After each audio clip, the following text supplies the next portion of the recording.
के पास एक solid conducting sphere है, मैं ड्रॉ कर देता हूँ साथ साथ, और इसकी रेडियस है 1 मीटर की, ठीक है। और इसके साथ में ड्रॉ किया गया है एक और 3 मीटर का स्फीयर, ठीक है। तो ये 3 मीटर का एक और स्फीयर है,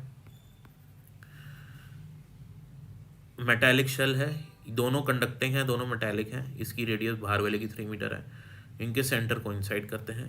outer shell is given a charge 6 microcoulomb. अब आउटर शेल को 6 माइक्रोकुलम का चार्ज देते हैं, तो 6 माइक्रोकुलम का चार्ज आ जाता है आउटर स्फीयर पे, ठीक है। Okay sir, right. And inner sphere is earth, और आप इनर वाले स्फीयर को क्या कर देते हो, आप इनर वाले स्फीयर को आप कर देते हो अर्थ कर देते हो, ओके। फिर find the magnitude of charge on the inner shell. अब ये वाला क्वेश्चन अपन कर चुके हैं जिसमें हम एक शेल को अर्थ करते हैं। वापस से मैं आपको बार बार बोलता हूँ, आप क्वेश्चंस को लिंक करोगे ना तो मज़े आ जाएंगे आपको फिजिक्स पढ़ने में।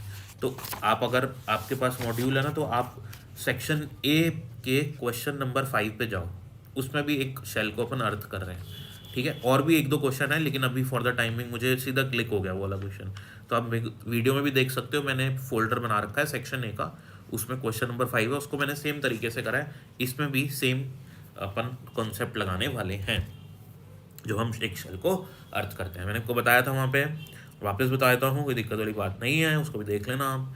जब हम किसी शेल को अर्थ करते हैं तो अर्थ हमको QE चार्ज सप्लाई करता है। हम लेट करते हैं कि अर्थ ने QE चार्ज सप्लाई किया है, और उस शेल का पोटेंशियल भी ज़ीरो हो जाएगा, क्योंकि आप किसी भी चीज़ को अर्थ से कनेक्ट करोगे तो अर्थ का पोटेंशियल होता है 0 वोल्ट, तो उस चीज़ का भी पोटेंशियल हो जाएगा 0 वोल्ट।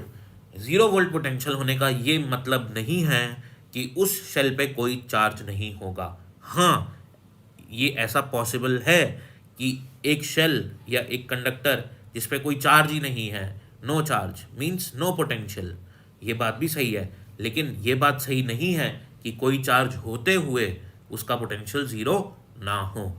मतलब इसके ऊपर कुछ ना कुछ चार्ज है, फिर भी इसका पोटेंशियल ज़ीरो है। सर ये कैसे हुआ?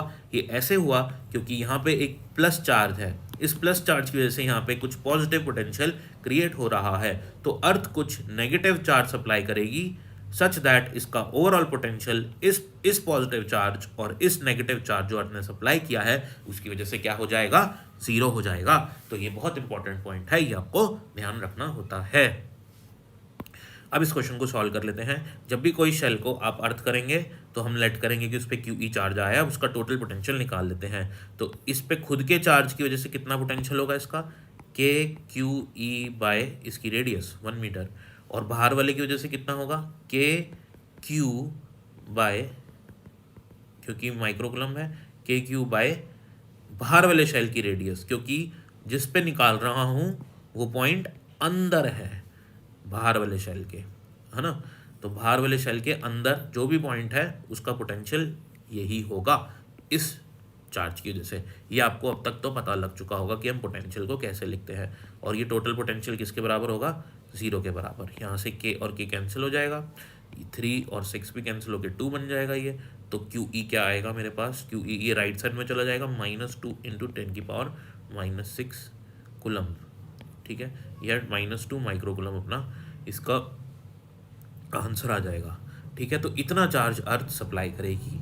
सो this is our answer which is option number 2, right. अब हम चलते हैं नेक्स्ट पार्ट पे, जो कि है क्वेश्चन नंबर 22। तो इन क्वेश्चन नंबर 22 ये कह रहा